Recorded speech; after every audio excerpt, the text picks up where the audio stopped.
नमस्कार दर्शक बंधु आज हूँ 26 नवेम्बर 2025। चलतु देखने आज सकाल किसी गुरुत्वपूर्ण खबर।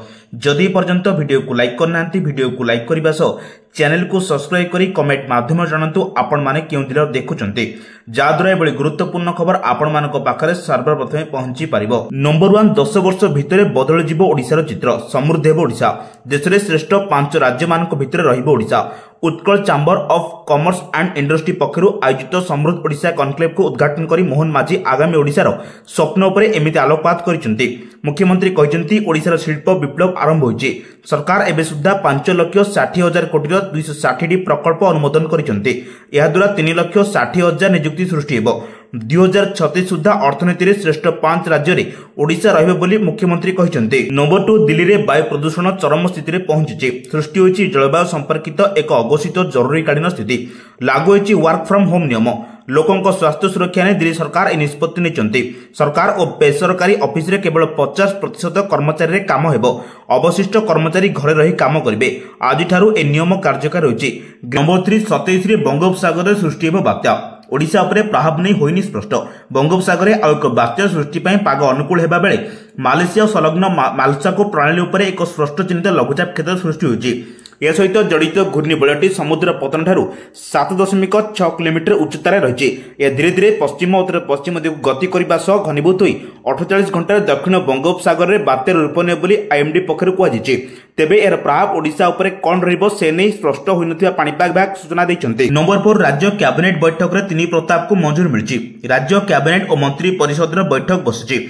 एतिरे साधारण प्रशासन और साधारण अभियोग विभाग 3टी प्रस्ताव को अनुमोदन मिलछि।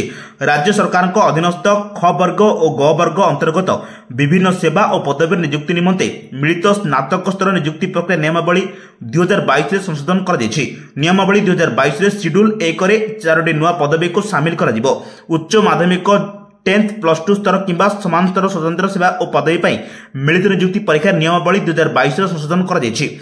मिलित नियुक्ति परीक्षा नियमावली 2022 शेड्यूल 1 रे 11टी भिन्न पदवी अंतर्भुक्त करा दैछि। नंबर 5 बदलिबो संबलपुर चिड़ियाखानार चित्र। निर्माण हेबो 3टी ग्लास व्यू एनक्लोजर। आज संबलपुर चिड़ियाखाना रे एथिपई भित्ति प्रस्तर स्थापन होछि।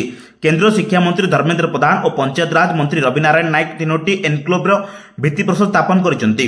गोटे एनक्लोजर रे 4टी महाबल बाघों को रखा जिवो। एथिरे 2टी माई और 2टी अंडे बाघ रहबे। सेपरि 2 प्रकार कुंभीर घड़ियाल और मगर पई 2टी भिन्न एनक्लोजर निर्माण कर जिवो। बाघों पई 1500 वर्गमीटर एनक्लोजर निर्माण हेबो। नंबर 6 पुणी लोकों को अभियोग सुनिले मोहन सरकार। मुख्यमंत्री अभियोग प्रकोष्ठ रे आज पुणी लोकों को दुख शुणिचंदी मोहन माझी। पुला पुला अभियोग ने लोके मुख्यमंत्री पाखक आस्तिले। लोकों को अभियोग 96% समाधान होइछि बोली सरकार दाबी करिसंती। नंबर 7 राष्ट्रपति सुरक्षा रे मुतयन हेबा 22 प्लाटून फोर्स। आसंता 27 तारिख रे राष्ट्रपति द्रौपदी मुर्मू भुवनेश्वर गस्तर आसिबे। एथिपई पुलिस पक्षरु प्रस्तुति जोरदार कर दैछि। गस्त समय जति किछि त्रुटि न हुए सेति लागि पुलिस विभिन्न विभाग से आलोचना करिछि। राष्ट्रपति गस्त को नहीं सोमवार पुलिस और अन्य विभाग मध्य गुरुत्वपूर्ण बैठक अनुष्ठित होइछि।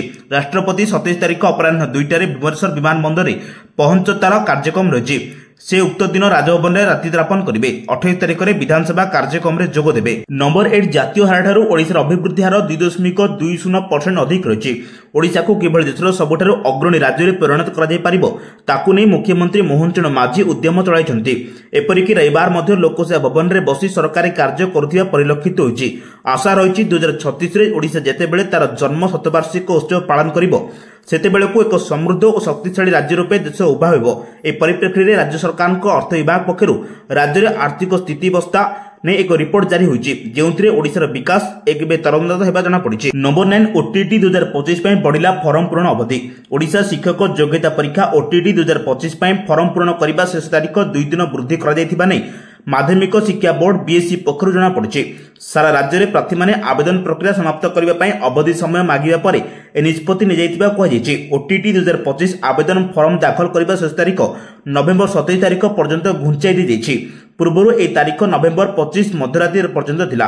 प्रार्थी माने फॉर्म गुड़िक सरकारी वेबसाइट www.bscodisha.ac.in माध्यम भरी पारिबे। नंबर 10 भुवनेश्वर प्रमुख रास्ता रे पार्किंग मना जारी हैला कटकणा। भुवनेश्वर शहर विभिन्न प्रमुख रास्ता रे जानबाहन अनियमितता पार्किंग जोगु ट्रैफिक बाधा सृष्टि करुछि। ଯାହାଫଳରେ ଭିଡ଼ ଯାତ୍ରୀମାନଙ୍କ ଅସୁବିଧା ଓ ସାଧାରଣ ସୁରକ୍ଷା ପ୍ରତି ସମ୍ଭାବ୍ୟ ବିପଦ ସୃଷ୍ଟି ହୋଇଥାଏ। ଭୁବନେଶ୍ୱରରେ ସୁନିୟନ୍ତ୍ରିତ ଟ୍ରାଫିକ୍ ପରିଚାଳନା ଏବଂ ଯାତ୍ରୀମାନଙ୍କ ସୁରକ୍ଷାକୁ ଦୃଷ୍ଟିରେ ରଖି କଟକଣା ଜାରି କରାଯାଇଛି। ନମ୍ବର 11 ରାଜ୍ୟ କ୍ୟାବିନେଟ୍ ବୈଠକରେ ବିଭିନ୍ନ ପରୀକ୍ଷାକୁ ନେଇ 3 ପ୍ରସ୍ତାବ ଉପରେ ମୋହର ବାଜିଛି। ଲୋକସେବା ଭବନରେ ମୁଖ୍ୟମନ୍ତ୍ରୀ ମୋହନ ଚରଣ ମାଝୀଙ୍କ ଅଧ୍ୟକ୍ଷତାରେ ସୋମବାର କ୍ୟାବିନେଟ୍ ବୈଠକ ଅନୁଷ୍ଠିତ ହୋଇଛି। କ୍ୟାବିନେଟ୍ ବୈଠକରେ ସାଧାରଣ ପ୍ରଶାସନ ଓ ସାଧାରଣ ବିଭାଗ ତରଫରୁ ଆଗତ 3ଟି ପ୍ରସ୍ତାବ ଆଲୋଚନା ପୂର୍ବକ ଅନୁମୋଦନ କରାଯାଇଥିଲା। ବିଭିନ୍ନ ପରୀକ୍ଷାକୁ ନେଇ 3 ପ୍ରସ୍ତାବ ଉପରେ ମୋହର ଲାଗିଛି। 10,000 କୋଟିର ଅତିରିକ୍ତ ବଜେଟ୍ ମନ୍ତ୍ରୀଙ୍କ ପରିଷଦ ମୋହର ବାଜିଛି। ଉଚ୍ଚ ମାଧ୍ୟମିକ ଦଶମ ଯୁକ୍ତ ସ୍ତର କିମ୍ବା ସମାନ ସ୍ତର ସରକାରୀ ସେବା ଓ ପଦବୀ ପାଇଁ ମିଳିତ ନିଯୁକ୍ତି ପରୀକ୍ଷା ନିୟମାବଳୀ 2022ର ସଂଶୋଧନ କରାଯାଇଛି।